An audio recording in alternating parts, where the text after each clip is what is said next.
मूर्तिजापूर तालुक्यातील लंघापूर हे गाव 100% बुडीत क्षेत्रात गेल्यामुळे येथील नागरिकांची पाटबंधारे विभागाने 2018 मध्ये संयुक्त मोजणी केली। त्याचे घरांचा मोबदला सुद्धा 2019 मध्ये मिळाला।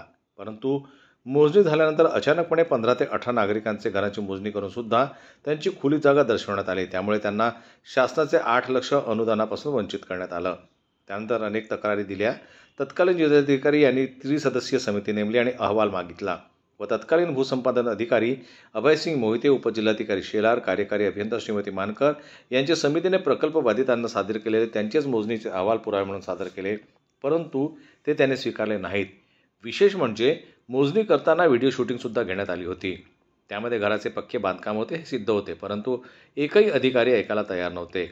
यातील अनिल शिंदे, राजेश आंभोरे हे लंघापूर येथे स्वतःची जागा नव्हती म्हणून सरकारी जागेवर राहत होते। त्यांची घराची मोजणी सुद्धा झाली, मोबदला मिळाला, भूखंड सुद्धा नवीन गावात मंजूर झाला, परंतु उपजिल्हाधिकारी यांनी मंजूर केलेला भूखंड कारण नसताना रद्द केला। जे गरीब तबक्यातले लोक आहेत यांची घराची मोजणी केली, सगळ्या गावाची संयुक्त मोजणी केली। मोजणी करताना ते घरं मोजले, घरं मोजताना व्हिडिओ शूटिंगसुद्धा घेतली। उमा बॅरेज प्रकल्पामध्ये लंघापूर 100% गाव गेलं। 2018 मध्ये त्या गावाची संयुक्त मोजणी केली। पाटबंधारे विभाग आणि कोणता रेडिओ काढायला भूमी अभिलेख यांनी संयुक्त मोजणी केली आणि मोजणी केल्यानंतर त्या मोजणी करताना त्याची व्हिडिओ शूटिंग घेतली आणि हे सगळे रिपोर्ट तयार झाले। त्या घराचे मूल्यांकन अहवाल तयार झाले आणि हे सर्व तयार झाल्यानंतर अचानक 15 ते 20 नागरिकांचे आता काय नेमक्या मागण्या काय, तुम्ही उपोषणासाठी कशासाठी काय मागण्या घेऊन? मागणी ही आहे आमची की ज्यांचे घरं होते त्यांना 5 लाख रुपये अनुदान आहे आणि घरं असूनही याने खुली जागा मांडल्यामुळे यांचं 5 लाखाचं अनुदानाचं क्लेम म्हणजे वंचित झाले। त्याच्यामुळे या लोकांना ते 5 लाख अनुदान भेटलंच पाहिजे, ही पहिली मागणी आहे। दुसरी मागणी ही आहे की 5-6 लोकांना चला बा आपल्या मुलाला नोकरी लागली पाहिजे आणि लागतेच प्रमाणपत्र घेतलं की या आशेवर येणं ते प्रमाणपत्र घेतलं, त्याच्यामुळे त्याचे 5 लाखाचा क्लेम गेला। आता 5 लाख रुपये त्याच वेळेस 2019 मध्ये सर्व लोकांना भेटले आणि यायला अजूनही 25 उजाडलं, पण ते नोकरीचं प्रमाणपत्र अजूनही भेटलं नाही। म्हणून आम्ही कमिशनरले, कलेक्टरले, मंत्रालयापर्यंत विनंती अर्ज केली की आमचा हा क्लेम रद्द करा आणि आम्हाला 5 लाखाचा क्लेम द्या। आता सरकारकडून काय अपेक्षा आहेत? सरकारकडून अपेक्षा आहे की ज्या लोकांचे घरं मोजले होते त्या लोकांचे आमच्याजवळ मूल्यांकन अहवाल आहेत, त्याचे आमच्याजवळ पुरावे आहेत, हे पुरावे घ्या आणि याले अनुदान मंजूर करा। दुसरी मागणी ही आहे की नोकरीचं प्रमाणपत्र दिलं, नोकऱ्या नाहीत, नोकऱ्याचे क्लेम गेले, त्याचं वय गेलं, ते रद्द करा आणि यांना 5 लाख रुपयेचं अनुदान मंजूर करा। आणि काही असे लोक आहेत की त्याले जागा नव्हती म्हणून ते सरकारी जागेवर आले होते, ते भूखंड मंजूर झाले, मंजूर झाल्यावर उपजिल्हाधिकाऱ्यांनी ते रद्द केले।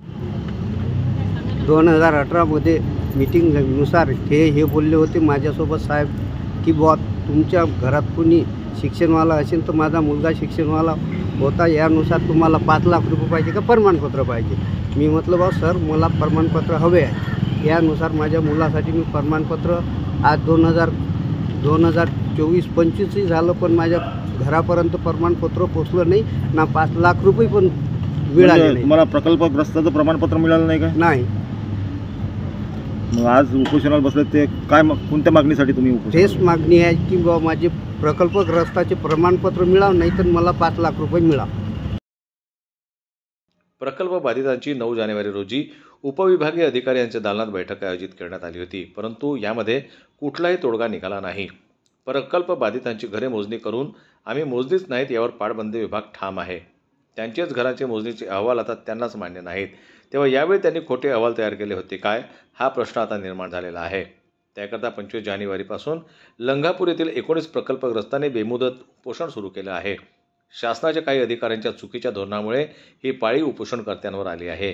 अनेकांना भूखंडही मिळाला नाही, तर 2019 पर्यंत नोकरी देणार असल्याचं आश्वासन देण्यात आलं होतं, मात्र प्रकल्पग्रस्त पाल्यांना नोकरी मिळाली नाही।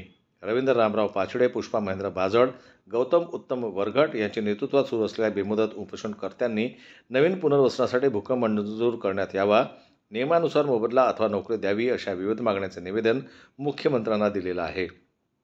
संजय उमक, जनमत लाईव्ह न्यूज, अकोला।